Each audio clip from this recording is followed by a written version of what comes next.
Welcome back to another 3 Bourbon Years. This week, we have just 2 of us, again. Bye, Mitch. Mitch is on family vacation, and due to some new changes with the Bourbon Years, we are going to be moving studios again. For the 3rd time. Yep. And we had to film in this space because we only have it for a few more days, and Mitch, of course, is gone. So we had to do what we had to do, and this is it, and Mitch gets the boot for the day. Yep. He's off. And we're on. Yeah, so you get us too. This week we are doing a Maker's Mark private selection. And you're probably like, what's so good about this bottle? Who cares? Well, I was in Kentucky in April and went to Star Hill Farms, Maker's Mark Distillery. And I actually grabbed this bottle and got to hand dip this in cool. the whole gimmick, the wax and the gloves, and it's pretty cool. So what I found really awesome is, in my experience in the trail, Maker's Mark was one of the few places that had a unique store pick bottle at their distillery. Surprisingly, a lot of the distilleries didn't have something like this. So this is the March 2023 release, and it's called Chocolate Eclair. So we don't know what that means. We didn't look. We can only hope that it tastes like that, because I could go for a chocolate eclair right now. Yeah. This one in particular is 108.8 proof, 54.4% alcohol, and like you said, it's the March 2023 version. Mm-hmm. This one specifically has 3 baked American pure staves, or like Mitch would say, staves. 1 seared French, what is it, cuvee? I think so, yeah. 1 Maker's Mark 46. That's kind of cool. Fans yeah. of. And then 5 roasted French Mendiant. So I don't know what that is either, but yeah, I mean, you probably see a lot of private selections around at various stores. I mean, I think almost every liquor store and every grocery store that you go into, they've done a pick of Maker's Mark. It's very common. Yeah. So you will see them all over the place. So maybe you can take this review as sort of what it would be like to buy one of those. And typically, I think they're pretty good. So yeah, should we dig into it? Let's do it. All right. And I do have to brag about my dipping, because it's a solid job. Yeah, it looks like when you buy in the store. And honestly, there's a guide there that tells you how to do everything, and you're just following instructions and taking your photo with the finished product. But you didn't put the cork in, did you? No, I know. Cork pop. All right. Pretty solid. Well, he's pouring. Don't forget to like, comment, subscribe. Give us a follow on Instagram. We are still an up-and-coming budding channel. I think we need your support. Yeah, as it stands, this video is not coming out, for a while. In order, but we're probably around 700, I'm guessing at this point, subscribers. Yeah. So your support means everything to us, and if you want to reach out and trade, or let us know if you're looking for something, or try something that we've reviewed, we're always open to. Yeah, we're down to send samples around, whatever it might be. Yeah. You show us yours, we'll show you ours. Type of situation. So, should we dig into it? Let's do it. Oh my gosh. Very desserty is like the first thing that comes to mind. But it's, man, the barrel strength products from Maker's Mark, like, I don't think you can go wrong with any of them. We need to do more Maker's Mark. Seriously. I feel like we've kind of dropped the ball. We've probably done 2, maybe 3 reviews. It's just that wheat. I don't know what it is. It's like, it's so refreshing. It's dark chocolate. You don't get a lot of fruits. Corniness with wheat ever, obviously. No, there's no corniness in here. With Maker's Mark in particular, also one of Mitch's favorite brands. Yeah. You always get a lot of like desserty baked goods. Yes. That's what I smell in here. It's super sweet. Like that confectionery sugar. I was just gonna say powdered sugar type smell. I was thinking like glazer donut. Yeah. Or like a Krispy Kreme. Yeah, Krispy Kreme. Confectionery sugar.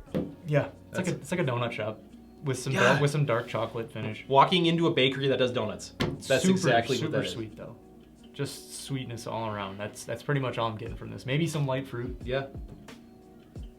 I mean, maybe a hint of like, if you had a chocolate Long John with like a little lemon zest shaved over the top. That's it. Just like a hint of. That smells really good. Color is like pretty standard Maker's Mark color. Yeah. Fairly viscous, not anything. Yeah, it doesn't look anything crazy, but should we go for it? Let's do it. All right. Cheers. Cheers.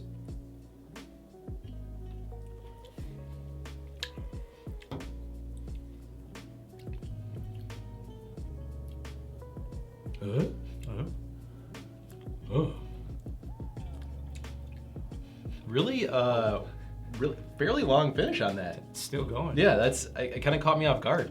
I'm gonna go for a second sip.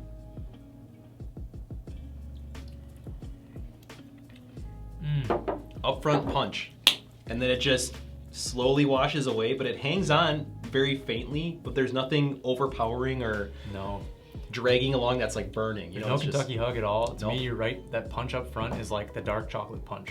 I don't know what it is. It's like dark chocolate. It's not super sweet up front like at all. cocoa. Yeah, it's like a cocoa powder, and then it goes into just like a radiating like cracked black pepper. Mm-hmm.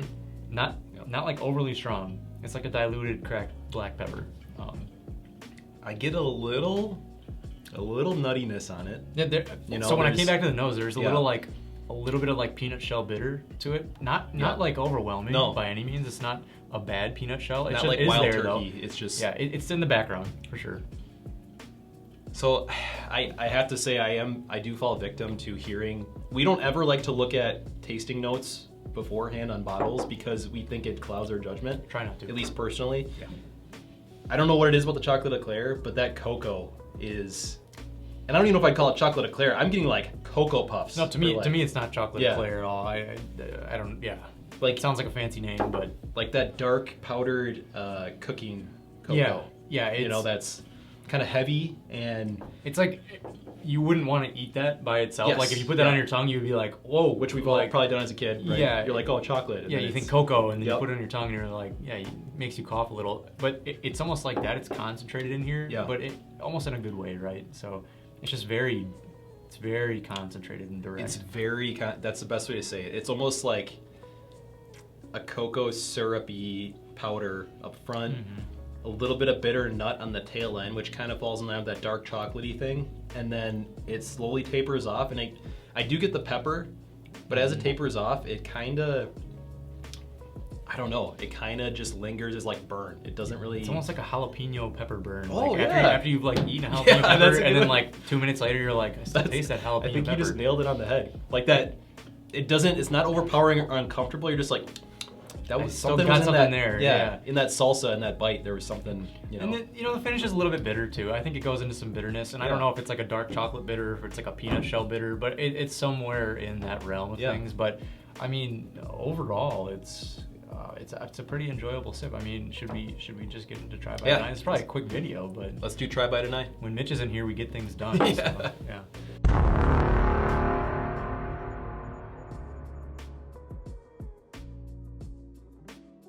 All right. Do you want me to go first? Yeah, I want to hear your opinion first. So wait, hang on. How much? We didn't go for price. This is gonna be a wrench thrown in.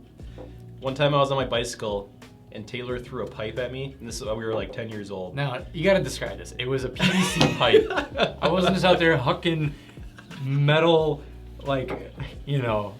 metal pipes at people. Right. He was biking around. I was biking around circles in a parking lot, and Taylor. I speared like Leonidas. It skipped off the ground one time. It skipped off the ground and went into his spoke. Go ahead. Caught the fork of the bike, and I went over handlebars, and I think it shredded every spoke. It broke your entire front wheel. Every spoke got ripped. Why are we telling you this story? Because the price is going to throw a wrench or a PVC pipe into your tire. That's where you were going. Yes. Yes. Good. $80. $80. Now, here's the other kicker. For you. It's gimmicky. For me, the dip was an additional $20. That's where they got you. It was cool. Was it worth it? I think everybody first time at Maker's Mark should dip a bottle. So when we go back, are you going to do it? Or I'm probably going to dip another bottle. Mitch and I do. I'm probably going to just because it'll be a different private selection, and I think it's fun. Yeah. But typically, how much are these going to run? Like $70? Yeah, I think they hover around I've seen them anywhere from like 65 to like 75 in there.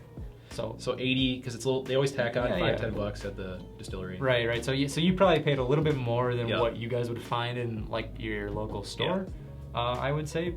So let's say somewhere between like $60 to $80 for a private selection. And it probably does fluctuate based on what they're doing with it, maybe. For sure. I would imagine. But okay, so my decision then based on $60 to $70 would be. That's tough because you know what I keep thinking about? 46 cast strength. That is a good point, and that ruins a lot of Maker's Mark. Yeah, because we know a place where we can find that pretty regularly now. And it's at Festival Foods now too. I mean, I haven't bought a new bottling of it. I still have some older bottlings, but also keep in mind we've had a couple of the FAE. Those were, some of them were good, but some were more expensive. Some of them were more expensive, and we kept going back to why wouldn't you just get the 46 cask strength? Sorry, I didn't mean to interrupt. So I have to be a try on this, just because. And here's the worst part is that like you're not going to get an opportunity to try this unless it's like at someone's house, because there's not going to be a bar that has a private selection. Most likely they're going to have either 46 or 46 cask strength, or just no Maker's Mark products at all. I haven't seen a lot of them at bars around us. So I mean, it's tough to say try on this, but at that price point, $80, I think you can just probably go out and get yourself a 46 cask strength, and you're gonna be, and I promise you're gonna be happy with that no matter what. I personally enjoy this bottle a lot, and I like it, and I want to go and get my own bottle dipped, and I'm gonna do it at some point. We're gonna have to go and do that trip. So I'm definitely gonna, pony up the dough for that. But I'm just gonna have to say try, because it's not bad by any means, but I would just rather have the 46 cask strength, I think, any day over a private selection. Right. So. Well, I am exactly in agreement. I'm gonna be a try. So my big thing is historically, just with the different private selections, and this is coming from us who have tried a few, make your own judgment, but it has been hit or miss. And with that being said, there isn't a lot of brands like Maker's Mark that we like that can be a hit or miss and we still enjoy. Right. It's like when they do it good, they do it really good, and when they do it bad, it's just kind of like okay. Yeah. Okay, it's not the worst thing you've ever had. $80, if this were the exact bottle on the shelf and I had tried it, I would not spend $80 on this. Right, fair enough. Yes, but if it was $60, $70 in the store like it should be, I think it's definitely a try. Try one out at a friend's, maybe pick it up and try it. Yeah. They're all gonna be different. I think it's exciting and fun.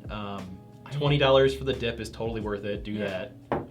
I mean, it's good whiskey too. It's not like it's bad whiskey. I just think there might be someone who's turned off by like the bitterness of it or something like that, and the heavy dark kind of flavors. Yeah, and I can tell you, there are just better versions of it, right? So so I think I think that's the perfect spot for this, and super safe, because it's not something I'm like, you have to do this no matter what, but I would never deny this bottle. We're sitting on the fence. Yep. Yeah, it's all right. Someone's got to do it. So who signs off? Well, thank you guys for watching. Mitch is gone. If you'll see another one of our videos pop up in one of the corners here, go ahead and click that. Watch all of our videos. Don't forget to like, comment, subscribe.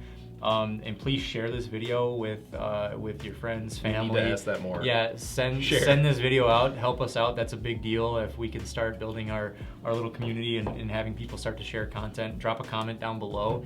And we'll see you in our next video next week. Yes. Thanks for watching. All for one and one for all. Cheers.